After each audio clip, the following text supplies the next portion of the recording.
আমিও আজকে শনিবার তো গাছতলে আমার মা গাছতলে শনি পূজা একদিন মানুষের শনি পূজা দিব। আমি ইফতারের পর পরে বসি, ইফতারের পর পর আমার এই জায়গাটাতে আমরা নিরিবিলি সবাই মিলে আবার বসে পূজা করতেছি।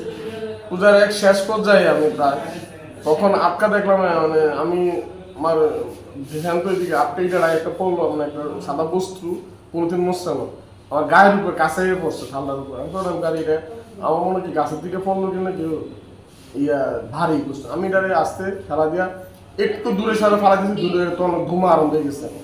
ধুমার কাক পালে আমার ওয়াইফার একটা ছিল গাড়িটা তো বোম, বোম তো আমার স্মরণ লাগবে সত্যি সত্যি। আমি কাইতেছি কাইতে আমার এখানে ইয়ে হলো আর মার গাছে তবে আগুন কাপড়গুলো আগুনে দিল, তখন আমি আর উঠতেই পারতেছি না। এটা তো আপনারা জানেন যে 6টা 30 মিনিটে ইফতারির পরপরেই মানুষ যখন মাগরিবের নামাজ পড়তেছিল তখন এখানে যে শিব মন্দির আছে সেই মন্দিরে যে পুরোহিত ওনাদের আছে শনিবার ওনাদের শনি পূজা ছিল আজকে। ওনারা পূজা করার সময় 3জন ব্যক্তি একটি ব্যাগে করে ভিতরে প্রবেশ করছে। এর মধ্যে একজন একটি ককটেল শিব মন্দিরের যে বট গাছতলা আছে সেখানে ফেলে দিয়েছে। ওটি শিব মন্দির পুরোহিত লাঠি দিয়ে ফেলার চেষ্টা করছে, সে তখন বাস্ট হয় এবং হওয়ার পরে ওখানে তারা একটু সামান্য আহত হয়।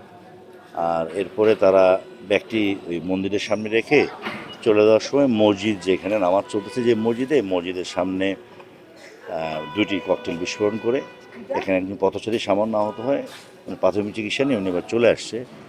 তো এটা হচ্ছে যে আপনারা জানেন যে ইলেকশন এবং ইলেকশন পরবর্তী কুমিল্লায় রমজানের যে সুন্দর একটা পরিবেশ ছিল সেই পরিবেশটাকে বিনষ্ট করার জন্য যারা ফ্যাসিস্ট অথবা সন্ত্রাসী যারা সোসাইটিকে অশান্ত করার জন্য কাজ করে থাকে তাদের মধ্যে থেকে করছে। আমরা বিষয়টি খতিয়ে দেখছি, আমরা আলামত সংগ্রহ করেছি, আমাদের তদন্ত চলবে এটা এবং আমাদের এক্সপার্ট টিম আসবে, ঢাকা থেকে এক্সপার্ট টিম আসতেছে।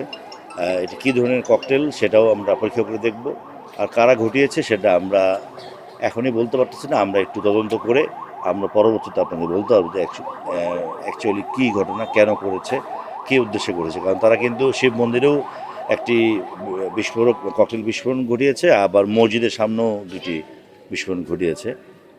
তো বড় ধরনের কোনো মানে ঘটনা ঘটে নাই, যেটুকু ঘটেছে এইটুকুর উপর আমরা তদন্ত করব।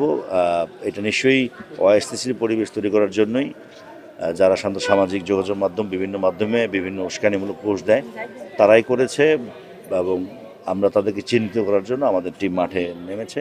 আমরা কাজ করব, শীঘ্রই ইনশাল্লাহ আমরা আপনাদেরকে জানাবো এটা কারা এটা করেছে। জি ধন্যবাদ। 3জন, ওই যে আপনার শিব মন্দিরের যে পুরোহিত ওনার ওখানে একজন ছিলেন, আর এখানে একজন পথচারী, 3জন খুবই মাইনর সামান্য আহত হয়েছেন। তারা এখানে মেডিকেল কলেজে চিকিৎসা নিয়েছেন। এর মধ্যে পথচারী তো চলে আসছেন, আর বাকি যে 2জন আছেন পুরোহিত আছেন। আমি এখান থেকে এখন হাসপাতালে যাব, আমি পুরো ঘটনাটাই দেখছি, খতিয়ে দেখছি, তারপরে আমরা আমাদের টিমগুলো মাঠে নামবে, কাজ করবে। কিছু টিম মাঠে অলরেডি নেমে গেছে, আমাদের তদন্ত চলমান রয়েছে, আমরা আপনাদের জানিয়ে দেবো। ধন্যবাদ।